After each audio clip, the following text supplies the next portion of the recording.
नमस्कार. मी भाऊ तोरसेकर. तुम्ही बघत आहात प्रतिपक्ष.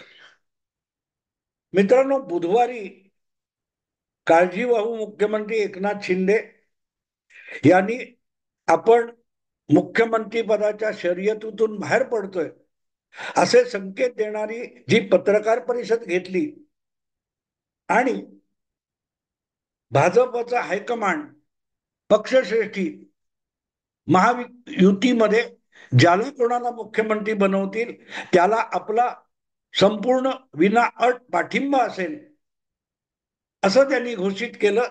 तिथपासून वेगवेगळे राजकीय विश्लेषक, अभ्यासक, पत्रकार, संपादक आपापले अंदाज बांधतायत की आता एकनाथ शिंदे यांचं भविष्य काय.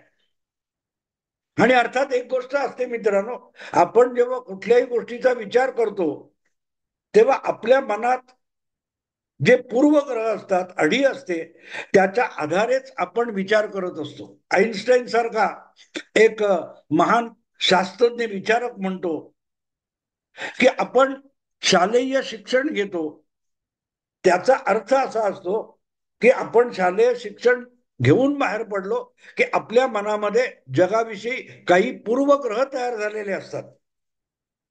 म्हणजे अमुक म्हणजे अमुक, तमुक म्हणजे तमुक, आणि मग आपण सगळं जग आणि जगातल्या घडामोडी, घटना या त्याच चष्म्यातून आणि त्याच मोजपट्टीतून मोजायला लागतो. त्या तशाच असतील असं बिलकुल नाही. पण आपल्या मनात जे ठोकताळे तयार झालेले असतात त्याच्या आधारे आपण त्याचं आकलन करतो, विवरण करतो आणि निष्कर्ष काढायला बघतो. आणि ही गोष्ट जितकी इतर बाबतीत खरी आहे, सायन्सच्या बाबतीत असेल, केमिस्ट्रीच्या बाबतीत असेल, गणिताच्या बाबतीत असेल, तितकीच ती राजकीय घडामोडींच्या बाबतीत सुद्धा असते. की आजपर्यंत वेगवेगळ्या पक्षाचे राजकीय नेते किंवा वेगवेगळे पक्ष आघाडीत असताना आघाडीच्या बाहेर स्वबळावर लढणारे असे सगळे पक्ष त्यांनी काय काय केले, त्यांच्या नेत्यांनी काय काय केलंय, त्यांचं वर्तन कसं राहिलेलं आहे, कोण कशामुळे रागावतो, रुसतो, ही जी माहिती आपल्या डोक्यात आलेली असते त्याच्या आधारावरच आपण नवनव्या नेत्यांची आणि राजकीय पक्षांविषयी आपलं एक आकलन तयार करतो, समज तयार करतो आणि त्याच्या आधारे आपले निष्कर्ष बनवत असतो. म्हणजे यापूर्वीचे वेगवेगळे इंदिरा गांधी असतील, पंडित नेहरू असतील, अटल बिहारी वाजपेयी असतील, देवेगौडा असतील किंवा व्ही पी सिंग, राजीव गांधी, असे जे जे पंतप्रधान झाले, या पंतप्रधानांनी विशिष्ट परिस्थितीमध्ये जे जे निर्णय घेतले त्या प्रकारे नरेंद्र मोदी हे पंतप्रधान म्हणून निर्णय घेतील हे आपलं गृहीत असतं किंवा हे आपला पूर्वग्रह असतो. पण म्हणून तसंच्या तसं आजचा पंतप्रधान वागेल असं बिलकुल शक्य नसतं. एका बाजूला पंतप्रधान कसा निर्णय घेतात याविषयी आपल्या समजुती असतात, तसंच दुसरीकडे एका विशिष्ट परिस्थितीमध्ये पंतप्रधान कसा निर्णय घेऊ शकतो याचे पण ठोकताळे आपण मनोमन मानलेले असतात. आणि त्यामुळे अशा परिस्थितीमध्ये नरेंद्र मोदी पंतप्रधान म्हणून काय करतील, गृहमंत्री म्हणून अमित शहा काय करतील, एवढ्या पराभवानंतर तुमचे उद्धव ठाकरे काय करतील, हे आपले आडाखे आणि अंदाज असतात. आणि त्यामुळेच मुख्यमंत्री पद हुकल्यानंतर देवेंद्र फडणवीस कसे वागले, मुख्यमंत्री पदावरून पाय उतार व्हायला लागल्यानंतर, सरकार कोसळल्यानंतर उद्धव ठाकरे कसे वागले, त्यांना व्यक्तिगत किती राग आला, मुख्यमंत्रीपदाचा घास आपल्या तोंडून काढून घेतला म्हणून देवेंद्र फडणवीसांना काय वाटलं होतं, ते कसे वागले, ह्या ज्या गोष्टी आपल्या डोक्यात असतात त्याच्या आधारे आपण आता मुख्यमंत्री पदावरचा दावा सोडून देणारे एकनाथ शिंदे कसे वागतील याचे आडाखे बांधत असतो. पण आपण एक गोष्ट विसरतो की एकनाथ शिंदे हे एक स्वतंत्र व्यक्तिमत्व आहे. ज्या परिस्थितीतून राजकारण करता करता सार्वजनिक जीवनातून हा माणूस मुख्यमंत्री पदासारख्या सर्वोच्च पदी येऊन पोहोचला, तो काय येऊन पोहोचला, कुठच्या परिस्थितीमध्ये किती लवचिकता दाखवून पोहोचला, याकडे न बघता आपण फडणवीस किंवा उद्धव ठाकरे किंवा अगदी विलासराव देशमुख, शरद पवार, सुशील कुमार शिंदे यांच्या तुलनेत जर आपण एकनाथ शिंदे यांचा विचार करायला लागलो तर मग आपले आडाखे चुकण्याची खात्रीपूर्वक शक्यता असते. खात्रीपूर्वक शक्यता असते. कारण सरळ आहे मित्रांनो, हे वेगळं व्यक्तिमत्व आहे. हे वेगळं व्यक्तिमत्व आहे.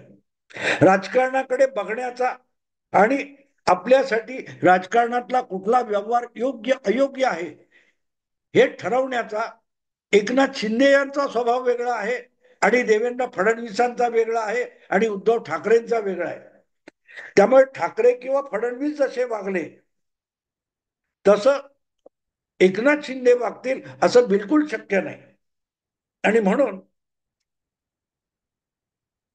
एकनाथ शिंदे हे मुख्यमंत्री पदावरून पाय उतार झाले आणि येऊ घातलेल्या महायुतीत मला पाठिंबा देऊन बसले असले तरी एक प्रकारे आपण उपमुख्यमंत्री होणार नाही किंवा सत्तेत जाणार नाही असंही त्यांनी सांगितलेलं नाही. पण एक सर्वसाधारण समज असा दिसतो की एकनाथ शिंदे हे सरकारमध्ये सहभागी होणार नाही. 2.5 वर्षापूर्वी देवेंद्र फडणवीसांनी सुद्धा अशीच भूमिका घेतली होती की नवं सरकार येणार आहे, उद्धव ठाकरेंचं सरकार गेलेलं आहे, परत एकदा महायुतीचं सरकार येणार आहे, पण त्या सरकारमध्ये देवेंद्र फडणवीस नसतील आणि एकनाथ शिंदे मुख्यमंत्री होतील अशी घोषणा खुद्द फडणवीसांनी केली होती. पण अवघ्या 2 तासात त्यांच्या पक्षाने त्यांना उपमुख्यमंत्री व्हायला भाग पाडलं. एक प्रकारे पदोन्नती ती असूनही ते कडू घोट देवेंद्र फडणवीसांनी गिळले होते. पण पक्षातले नसल्यामुळे आणि परिस्थिती वेगळी असल्यामुळे एकनाथ शिंदे यांच्यावर भाजपचा हायकमांड सरकारमध्ये सहभागी होण्यासाठी तेवढा दबाव आणू शकतील असं मला वाटत नाही. आणि म्हणून मग एक प्रश्न निर्माण होतो की अख्खी शिवसेना बाजूला करून पक्षाचं नाव, चिन्ह आणि पक्षाचा सर्वे सर्व होण्यापर्यंत एकनाथ शिंदे यांनी जी मजल मांडलेली आहे ती ते मुख्यमंत्री असल्यामुळे त्यांना शक्य झालं ही वस्तुस्थिती आहे. जितक्या अधिकारवाणीने उद्धव ठाकरे आपल्या खंडित शिवसेनेच्या बाबतीत निर्णायक अधिकार गाजवू शकत नव्हते, त्यापेक्षाही अल्पावधीतच आपल्या हाती आलेल्या पक्षावर एकनाथ शिंदे यांनी मांड ठोकली होती. पण हा सगळा 2.5 वर्षाचा काळ बघितला तर त्यांच्या हातामध्ये महाराष्ट्राची सत्तासूत्र होती. आपल्याला मुख्यमंत्र्याकडून काहीतरी घ्यायचंय, आपल्याला सरकारकडून काहीतरी घ्यायचंय, मुख्यमंत्र्याच्या मर्जीवर आपलं मंत्रीपद आहे. म्हणून एकनाथ शिंदे यांच्या शिवसेनेतले लोक, नेते, आमदार, कार्यकर्ते जर एकनाथ शिंदे यांची मर्जी राखत असतील तर सत्ता गेल्यानंतर तोच मान सन्मान एकनाथ शिंदे यांच्या बाबतीत त्यांच्या पक्षात राहील का हे सगळ्यात मोठं प्रश्नचिन्ह आहे. सगळ्यात मोठं प्रश्नचिन्ह आहे. आणि म्हणून त्या अर्थाने एकनाथ शिंदे सत्तेबाहेर पडले तर काय याचा विचार केला पाहिजे. तसं बघायला गेलं तर आधीच्या 5 वर्षात उद्धव ठाकरे सुद्धा देवेंद्र फडणवीस यांच्या सरकारमध्ये सहभागी झाले नव्हते. देवेंद्र फडणवीसांच्या सरकारमध्ये उद्धव ठाकरे यांच्या आदेशानुसार एक 12 काहीतरी 13 मंत्री सहभागी झाले होते. पण त्या मंत्र्यांना स्वयंभूरित्या पक्षातला किंवा सरकारमधला कुठला निर्णय घेता येत नव्हता. त्यांच्या वतीने प्रत्येक निर्णय उद्धव ठाकरे घेत होते. म्हणजे सत्तेवर नसताना सुद्धा उद्धव ठाकरे यांची पक्षावर आणि पक्षाच्या सत्ताधारी गटावर पूर्ण हुकूमत होती. पण बाळासाहेबांची तर गोष्ट अधिक मोठी होती. बाळासाहेब सरकारमध्ये नव्हते, पण जे सरकार संयुक्त सरकार होतं, भारतीय जनता पक्ष आणि शिवसेना मिळून सरकार होतं, त्याच्यावर देखील बाळासाहेबांचा रिमोट कंट्रोल चालत होता. सत्तेबाहेर राहूनही पक्षावर आणि सत्तेत बसलेल्या आपल्या पक्षाच्या गटावर हुकूमत ठेवणं ही सोपी गोष्ट नसते. खरं तर माझ्या मते कुठल्याही नेत्याची सगळ्यात मोठी ती कसोटी असते की तो सत्तेत बसलेला असो वा नसो, पक्षावर त्याने मांड ठोकून उभं राहिलं पाहिजे. तसं दौडणाऱ्या त्या घोड्यावर, त्या घोडेस्वाराची हुकूमत असते. तशी हुकूमत जो नेता पक्षावर, पक्ष संघटनेवर आणि पक्षाच्या वेगवेगळ्या संस्थांमध्ये असलेल्या सत्ताधारी गटावर आपली हुकूमत ठेवतो, तो खरा नेता असतो. आणि आता म्हणूनच सत्तेबाहेरचे एकनाथ शिंदे ही त्यांच्या आयुष्यातली सगळ्यात मोठी राजकीय अग्निपरीक्षा असेल. कारण त्यांनी एक गोष्ट जाहीर केली की आपण परत मुख्यमंत्री होणार की नाही याविषयी मौन पाळलं असलं तरी त्यांचा एकूण सूर, बॉडी लँग्वेज आणि भूमिका बघितली आणि राजकीय घडामोडी बघितल्या तर एकनाथ शिंदे हे सत्तेतला घटक नसतील, सत्तेबाहेर असतील आणि अधिकाधिक पक्षाचं काम करणं, पक्षाचं संघटन उभारणं याकडे आपण लक्ष देणार, अशी भूमिका एकनाथ शिंदे यांनी एक प्रकारे जाहीर केले. म्हणजे पहिल्या 5 वर्षात सत्तेबाहेर बसूनही आपल्या मंत्र्यावर उद्धव ठाकरे हुकूमत दाखवत होते. काहीशा त्याच भूमिकेत आता एकनाथ शिंदे जाणार आहेत असं आपण गृहीत धरायला हरकत नाही. हे मी गृहीत एवढ्यासाठी म्हणतोय की उपमुख्यमंत्री कदाचित ते होतील, मी नाही म्हणत नाही, पण नाही झाले तर मग त्यांच्या पक्षाचे जे 10-12 आमदार मंत्री होतील त्यांच्यावर त्यांची तितकी हुकूमत असेल का जी हुकूमत मुख्यमंत्री असताना एकनाथ शिंदे दाखवू शकत होते. आणि ती असेल याविषयी माझ्या मनात शंका नाही. कारण जरी भाजप आणि भाजपच्या मुख्यमंत्र्याच्या नेतृत्वाखाली महाराष्ट्रातलं महायुती सरकार चालणार असेल तरी त्यामध्ये जो शिवसेना नावाचा घटक पक्ष आहे त्या घटक पक्षाचे मंत्री हे एकनाथ शिंदे यांच्या निर्णयामुळे त्या सरकारमध्ये असणार आहेत. एकनाथ शिंदे म्हणतील त्यांना त्यांना मंत्रिमंडळात सहभागी करून घेतलं जाणार आहे आणि म्हणूनच त्या मंत्र्यांना मंत्रीपद हे एकनाथ शिंदे यांच्या इच्छेमुळे मिळणार आहे आणि एकनाथ शिंदेची मर्जी असेल तोपर्यंतच ते मंत्रीपद किंवा ते सत्तापद टिकण्याची खात्री देता येणार आहे. पण मुद्दा त्या पलीकडे आहे मित्रांनो, मुद्दा त्या पलीकडे की त्या मंत्रीपदासाठी गरजू असलेले, लाचार असलेले किंवा इच्छुक असलेले लोक हे एकनाथ शिंदे यांची मर्जी जरूर राखतील. पण त्या पलीकडे जी शिवसेना आहे ती शिवसेना सांभाळणं ही सोपी गोष्ट नाही. उद्धव ठाकरे हे बाळासाहेबांनी नेमलेले आणि असलेले वारस, पक्षप्रमुख असताना सुद्धा त्यांना पक्षाचा सगळ्या कार्यकर्त्यांवर तेवढी हुकूमत दाखवता आली नाही. एक दिवस उठले आणि उद्धवपेक्षाही एकनाथ शिंदे यांच्यावर विश्वास दाखवून 40 आमदार जर निघून गेले असतील तर त्याची पुनरावृत्ती एकनाथ शिंदे यांच्या बाबतीत होऊ शकते का याचा विचार आता केला पाहिजे. ते कुठे असतील, काय करतील हे करताना एकनाथ शिंदे हे सत्तेबाहेर राहून पक्षावर आणि सत्तेत सहभागी झालेल्या आपल्या सहकार्यांवर आपल्या नेतृत्वाची तेवढी छाप दाखवतील का आणि हुकूमत दाखवतील का हा माझ्या दृष्टीने सगळ्यात महत्वाचा प्रश्न आहे. आणि जर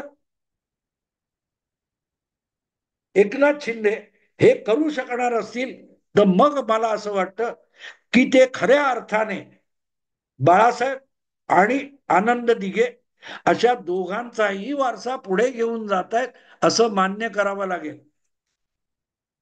शिवसेनेच्या इतिहासामध्ये कुठलीही निवडणूक न लढवणारे शिवसेना प्रमुख बाळासाहेब ठाकरे यांच्या प्रयत्नामुळे, मेहनतीमुळे अनेक लोक नगरसेवक झाले, आमदार झाले, खासदार झाले, मंत्री झाले, महापौर झाले, मंत्री, मुख्यमंत्री झाले. पण बाळासाहेबांना झुगारण्याची हिंमत कोणामध्ये नव्हती. एकही निवडणूक न लढवता एका लोकशाहीमध्ये आपल्या पक्षावर आणि आपल्या संघटनेवर इतकी पक्की हुकूमत दाखवणारे नेते विरळ आहेत, विरळ आहेत. अपवादात्मक आहे. आणि त्यामध्ये जसा बाळासाहेबांचा समावेश होतो, ज्यांना एकनाथ शिंदे दैवत मानतात, तसाच त्या पंगतीमध्ये आनंद दिघे यांना पण बसवावं लागतं. कारण जिल्हा प्रमुख झाल्यापासून ठाण्याच्या सगळ्या ग्रामीण भागापासून आसपासच्या सगळ्या परिसरामध्ये शिवसेनेचा प्रभाव आणि प्रसार करणारे आनंद दिघे यांनी अनेक नगरसेवक आमदार निवडून आणले, पण स्वतः कधी आणि कुठलीही निवडणूक लढवली नाही. पण तरीही निवडून आणलेले आमदार, त्यातून कोणी मंत्री झाला असेल तर तो, या सगळ्यांवर महापौर झाला असेल तो त्याच्यावर, आनंद दिघे यांचा जो अधिकार चालत होता, हुकूमत चालत होती, ती सोपी गोष्ट नव्हती. कुठल्याही सत्ता पदावर नसताना, फक्त संघटनात्मक पदावर जिल्हा प्रमुख असताना आनंद दिघे यांनी ठाण्याच्या परिसरामध्ये, ठाणे जिल्ह्या भागामध्ये किंवा आसपासच्या परिसरामध्ये आपल्याविषयी जे एक प्रभुत्व आणि ऑरा निर्माण केला होता, त्यासाठी त्यांना सत्ता पदाची गरज नव्हती. आणि म्हणूनच एकनाथ शिंदे हे आता त्या आनंद दिघे यांच्या भूमिकेत जाणार का आणि यशस्वी होणार का, हा माझ्या दृष्टीने सगळ्यात मोठा प्रश्न आहे. आनंद दिघे यांच्याकडे कुठचं सत्तापद नव्हतं, बाळासाहेबांकडे नव्हतं, पण त्यांची पाठराखण करणारे, त्यांच्या अनुयायी म्हणून जगणारे वागणारे लोक होते संघटनेत. त्या प्रत्येकाला बाळासाहेबांचा शब्द हा शिरसावंद्य आणि अंतिम शब्द असायचा. आणि त्यांचा वारसा घेऊन राजकारणामध्ये आलेले आणि यशस्वी झालेले एकनाथ शिंदे हे, म्हणूनच माझ्या दृष्टीने भविष्य काळात उद्धव ठाकरे यांच्यासाठी सगळ्यात मोठं आव्हान असतील, सगळ्यात मोठं आव्हान असेल. कारण कदाचित एकनाथ शिंदे हे मुख्यमंत्री आणि उद्धव ठाकरे पक्षप्रमुख राहिले असते, तर एकनाथ शिंदेवर सुद्धा उद्धव ठाकरे यांची हुकूमत चालली असती. पण मुख्यमंत्री पद, सत्तापद याच्या मोहामध्ये उद्धव ठाकरे इतके गुरफटत गेले की त्यांनी स्वतःला एकनाथ शिंदे यांचा स्पर्धक बनवलं आणि आपोआपच प्रतिस्पर्धी बनवलं. आणि एक वेळ अशी आली की एकनाथ शिंदे हा आपल्याला मागे टाकून पुढे जाईल, या भीतीपोटीच एकनाथ शिंदे यांची इतकी कोंडी केली की त्यांना बंडाचा झेंडा खांद्यावर घ्यावा लागला आणि अख्खी शिवसेना आपल्या नेतृत्वाखाली आणण्याचं आव्हान जे उद्धव ठाकरेंनी उभं केलं होतं, ते आव्हान स्वीकारावं लागलं. एक प्रकारे पक्षावर आपली हुकूमत निर्माण करण्याची परिस्थिती एकनाथ शिंदे यांच्यावर उद्धव ठाकरे यांनी आणली. त्यापैकी बाकीच्या सगळ्या जबाबदाऱ्या आणि कर्तबगारी एकनाथ शिंदे यांनी पार पाडलेली आहे. आता राहिला प्रश्न सगळा एकमेव, की सत्तेबाहेर बसून एकनाथ शिंदे पक्षावर आणि सत्तेत बसलेल्या आपल्या सहकाऱ्यांवर तितकीच हुकूमत, निर्णायक हुकूमत दाखवू शकणार आहेत का. आणि मी काय, जो काही वर्षामध्ये एकनाथ शिंदे यांच्याकडे आणि त्यांच्या कृती आणि उक्ती याच्याकडे बारकाईने बघतो, त्यावरून मी खात्रीपूर्वक एक गोष्ट सांगू शकतो, एकनाथ शिंदे हे सत्तेत असताना उद्धव ठाकरे यांच्यासाठी जितकं आव्हान नव्हते, तितकं मोठं आव्हान आता उद्धव ठाकरे यांच्या समोर पक्षप्रमुख किंवा पक्षाचा सर्वोच्च नेता म्हणून एकनाथ शिंदे उभी करू शकतात. सगळ्यात मोठं आव्हान. कारण मुख्यमंत्री पदाची जबाबदारी सांभाळताना जेवढं शासनासाठी वेळ द्यायचा होता, तो वेळ आता पक्ष संघटनेसाठी आणि आपल्या अनुयायांना अधिक घट्ट संघटनात्मकरित्या विणून घेण्यासाठी एकनाथ शिंदे यांना पूर्ण वेळ उपलब्ध आहे, जे काम उद्धव ठाकरेंनी कधीही केलं नाही. म्हणून बाळासाहेबांच्या नंतरच्या काळामध्ये सगळी शिवसेना विस्कळीत होत गेली. ती शिवसेना नव्याने जिल्हा तालुका पातळीने तर गाव पातळीपर्यंत अतिशय वीण असल्यासारखी सुसंघटित करून राज्यव्यापी पातळीवर शिवसेनेला एक सगळ्यात मोठा सशक्त पक्ष बनवणं हे आव्हान स्वीकारून एकनाथ शिंदे कामाला लागले, तर मग उद्धव ठाकरे यांच्याकडे उभाठा म्हणजे उरलेली शिवसेना तरी शिल्लक राहील का, हा प्रश्न आहे.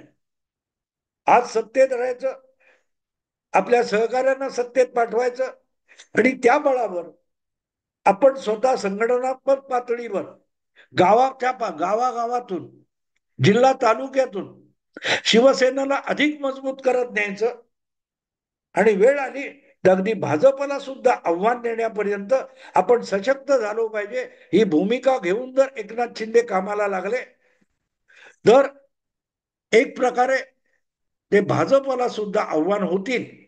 पण त्यापेक्षाही प्रारंभिक पातळीवर इमिजिएटली ते उद्धव ठाकरे यांच्यासाठी आव्हान असेल, कारण सत्तेबाहेर राहून सुद्धा पक्ष उत्तमपणे चालवणारा आणि आपल्या सहकारी कार्यकर्त्यांना पाठबळ देणारा नेता ही बाळासाहेबांच्या नंतरच्या काळात शिवसैनिकांची अतिशय आवश्यक गरज राहिलेली आहे आणि ती उद्धव ठाकरेंनी पुरवली नाही. ती जर एकनाथ शिंदे मंत्रीपदावर असताना पूर्ण करत राहिले, म्हणूनच त्यांना बंड शक्य झालं. आणि आता जर त्यांनी सत्तेच्या बाहेर पडून ती जबाबदारी अतिशय समजूतदारपणे आणि चतुराईने पार पडली तर उद्धव ठाकरे यांच्याकडे उरली सुरली शिवसेना आणि जे काय मुठभर निष्ठावंत राहिले ते पण राहणार नाहीत.